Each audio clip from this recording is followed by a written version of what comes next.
తెలంగాణ రాష్ట్రం వచ్చినాక 11 సంవత్సరాల వరకు మీకు నియామక పత్రాలు అందలేదు.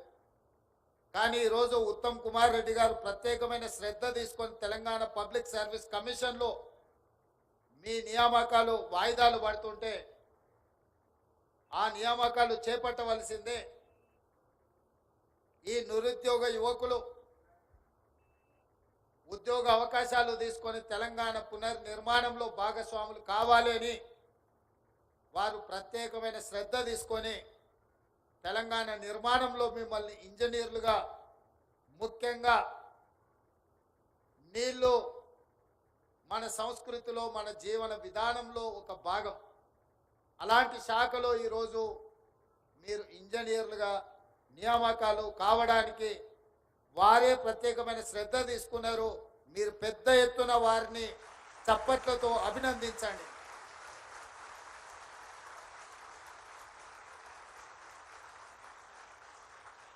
ముఖ్యమంత్రిగా మా మంత్రులు తీసుకొచ్చిన ప్రతిపాదనలని ఆమోదించి వాటిని ముందుకు తీసుకెళ్లడమే నా బాధ్యత. కానీ ప్రక్రియ మొత్తము తీసుకోవాల్సిన నిర్ణయాలు శాఖల మంత్రుల దగ్గరనే జరుగుతాయి. ఈరోజు అత్యంత ప్రతిష్టాత్మకమైన తెలంగాణ ప్రజల భావోద్వేగం వ్యవసాయము, నీళ్లు. ఈరోజు నేను మీ అందరితో ఒక్క మాట చెప్పదలుచుకున్నా. ఇది మీకు ఉద్యోగం కాదు, ఇది మీకు భావోద్వేగం. ఈ ఉద్యోగం కావాలంటే మీకు ఎక్కడైనా దొరుకుతుంది. మీరు చదువుకున్న బ్యాక్గ్రౌండ్కి, మీరు చేసిన ఇంజనీరింగ్ పట్టాతో ఇంకో శాఖలో కూడా మీకు ఉద్యోగం రావచ్చు. ఇది ఉద్యోగం కాదు, ఇది మీకు ఒక భావోద్వేగం. ఎందుకంటే తెలంగాణ ప్రజల 4 కోట్ల ప్రజల యొక్క భావోద్వేగం నీళ్లతో ముడిపడి ఉన్నది. ఆ నీళ్లను ఒడిసిపట్టి తెలంగాణ ప్రజలకు అందించవలసిన బాధ్యత, గురుతరమైన బాధ్యత మీ మీద ఉన్నది. అందుకే ఈ భావోద్వేగాన్ని మీరు మనసు పెట్టి నిర్వర్తించాల్సిన అవసరం ఉన్నది. ఈరోజు అసిస్టెంట్ ఎగ్జిక్యూటివ్ ఇంజనీర్స్గా 687 మంది, అందులో సివిల్ 351, మెకానికల్ 93, ఎలక్ట్రికల్ 149 మంది, అదేవిధంగా ఇతర డిపార్ట్మెంట్లో 94, అదేవిధంగా లష్కర్లని ఇతర నియామక పత్రాలు కూడా ఈరోజు మీకు అందించడం జరిగింది. మిత్రులారా, మీతో నేను కొన్ని అంశాలను విస్పష్టంగా చెప్పదలుచుకున్నా. ఏ వృత్తిలో అయినా క్షేత్రస్థాయిలో అనుభవం ఉన్న వాళ్ళే రాణిస్తారు. అప్పుడప్పుడు సినిమాలలో రాజకీయ నాయకులు మాట్లాడుతుంటారు, నేను పైనుంచి రాలేదు, కింది నుంచి చూస్తూ చూస్తూ వచ్చినా.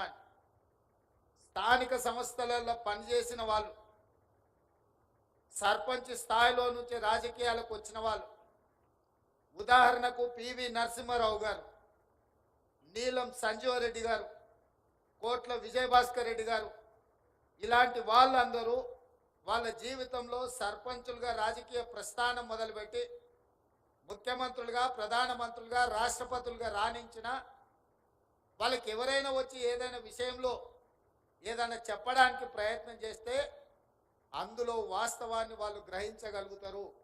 ఎందుకంటే సర్పంచుగా లేదా జిల్లా పరిషత్లో, లేదా శాసనసభలో, శాసన మండలిలో, లేకపోతే పార్లమెంట్లో వివిధ అంశాలను ఏ విధంగా చర్చిస్తారో, ఆ అంశాలను, ఆ సమస్యల్ని ఏ విధంగా పరిశీలిస్తారో ఒక అవగాహన ఉండడం వల్ల వాళ్ళు ముఖ్యమంత్రులుగా, ప్రధానమంత్రులుగా, రాష్ట్రపతులుగా రాణించింది. ఈరోజు అధికారుల్లో కూడా క్షేత్రస్థాయిలో పనిచేసిన ఏఈలుగా కావచ్చు, జైలుగా కావచ్చు పనిచేసిన వాళ్ళు క్షేత్రస్థాయిలో ఇచ్చే రిపోర్ట్ మీదనే డిఈలు పనిచేస్తారు. ఒక 10 అంశాలలో మీరు నివేదికిస్తే డిఈ గారు ఒక 4 ఎగ్జామిన్ చేసి అతను నిర్ణయం తీసుకుంటాడు. డిఈ గారు 4 అంశాలను ఈ గారికి ప్రతిపాదిస్తే 4 2, 3 ఎగ్జామిన్ చేసి తను నిర్ణయం తీసుకుంటాడు. ఆ పైన సూపరింటెండెంట్ ఇంజనీర్, ఆ పైన సిఈ, ఆ పైన ఈఎన్సి. క్షేత్రస్థాయిలో పరిశీలనకు వెళ్ళేది మీరు పైకి వచ్చినా కొద్దిగా మీకు అవకాశాలు తక్కువ ఉంటాయి. కింద assistant executive engineer or junior engineer ఎవరైతే ప్రతిపాదన పంపించిండ్రో ఆ పేపర్ల మీద వచ్చిన ప్రతిపాదనలే ఎగ్జామిన్ చేస్తారు. అందులో ఏదో ఒక అంశం మీదనే ఫీల్డ్ విజిట్కి పోతారు. ఏఈలు జైలు తెలివి కల్లోలు అయితే క్వాలిటీ ఉన్న వర్క్ దగ్గరకు ఒక్క దగ్గరికి తీసుకెళ్ళి చూపించి అన్ని ఇట్లనే ఉన్నాయని చెప్తే నిజమే అనుకొని సంతకాలు పెడుతుంటారు. ఆ తర్వాత తప్పని తేలినప్పుడు తప్పించుకోవడానికి ఉండదు. అయితే గతంలో కాంట్రాక్టర్లు కానీ ఇంజనీర్లు కానీ ఉదయం 5 గంటలకు లేచి బూట్లు తొడుక్కొని ఫీల్డ్ మీద క్షేత్రస్థాయిలో పనుల పరిశీలనకు వెళ్ళేది.